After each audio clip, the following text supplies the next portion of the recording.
ইসলাম শুধু একটি ধর্ম নয়, এটি একটি পূর্ণাঙ্গ জীবন ব্যবস্থা। বিসমিল্লাহির রহমানির রহিম। সমস্ত প্রশংসা সেই মহান আল্লাহ তাআলা, যিনি আমাদের সৃষ্টি করেছেন, রিজিক দিয়েছেন এবং ইসলামের মতো একটি শ্রেষ্ঠ নিয়ামত দান করেছেন। অসংখ্য দুরূদ ও সালাম বর্ষিত হোক আমাদের প্রিয় নবী হযরত মুহাম্মদ সাল্লাল্লাহু আলাইহি সাল্লামের প্রতি। প্রিয় ভাই ও বোনেরা, একটি প্রশ্ন দিয়ে শুরু করি। যদি পৃথিবীতে ইসলাম না থাকতো, তাহলে মানুষের জীবন কেমন হতো? হয়তো প্রযুক্তি থাকতো, বড় বড় শহর থাকতো, ধন সম্পদ থাকতো, কিন্তু মানুষের অন্তরে শান্তি থাকতো না। কারণ মানুষকে মানুষ বানানোর শিক্ষা দেয় একমাত্র ইসলাম। আজ পৃথিবীতে আমরা অনেক উন্নত হয়েছি, কিন্তু মানুষ কি সত্যিই শান্তিতে আছে? কেন এত অন্যায়? কেন এত অবিচার? কেন এত হিংসা? কেন বাবা মা অবহেলিত? কেন সন্তানরা পথ হারাচ্ছে? কারণ আমরা ইসলাম থেকে দূরে সরে যাচ্ছি। ইসলাম শুধু নামাজের শিক্ষা দেয় না, শুধু রোজার শিক্ষা দেয় না, শুধু হজ বা জাকাতের শিক্ষা দেয় না।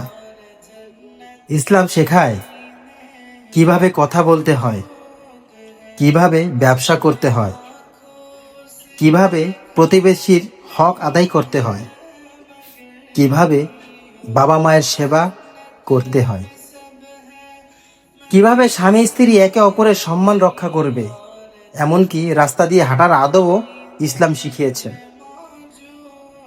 প্রিয় বন্ধুরা, আজকের যুব সমাজকে দেখুন।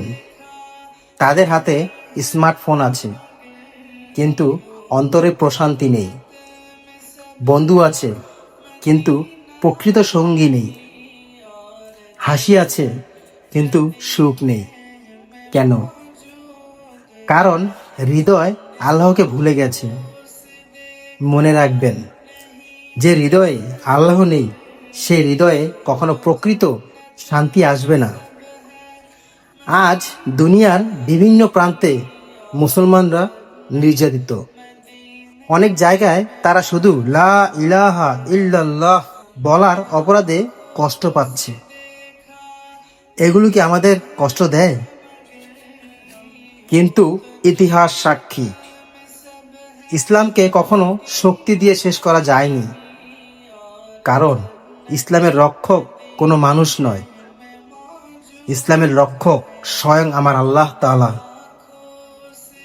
আমাদের দায়িত্ব ঘৃণা ছড়ানো নয়, আমাদের দায়িত্ব হলো ইসলামের সুন্দর চরিত্র পৃথিবীর সামনে তুলে ধরা। সত্যবাদিতা দিয়ে, ভালোবাসা দিয়ে, ক্ষমা দিয়ে, ন্যায় বিচার দিয়ে। একজন সত্যিকারের মুসলিম যেখানে যায়, সেখানে শান্তি নিয়ে যায়। কারণ ইসলাম মানেই শান্তি।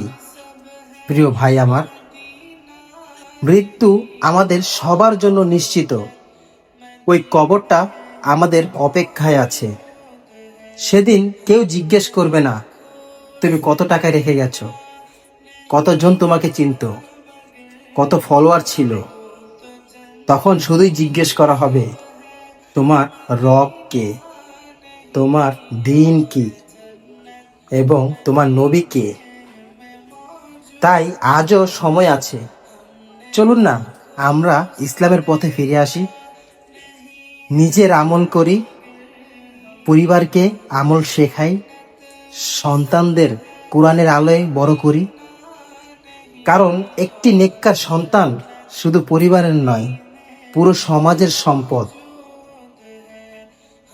প্রিয় বন্ধুরা আমার, শেষে শুধু একটা কথাই বলবো, যদি দুনিয়ায় সম্মান চাও, ইসলামকে আঁকড়ে ধরো। যদি আখিরাতে মুক্তি চাও, ইসলামকে আঁকড়ে ধরো। যদি অন্তরে শান্তি চাও, ইসলামকে আঁকড়ে ধরো। মহান আল্লাহ তাআলা আমাদের সবাইকে কোরআন ও সুন্নাহ অনুযায়ী জীবন পরিচালনা করার তৌফিক দান করুন, ঈমানের সাথে মৃত্যু নসিব করুন এবং জান্নাতুল ফেরদাউস দান করুন। আমিন ইয়া রাব্বিল আলামিন।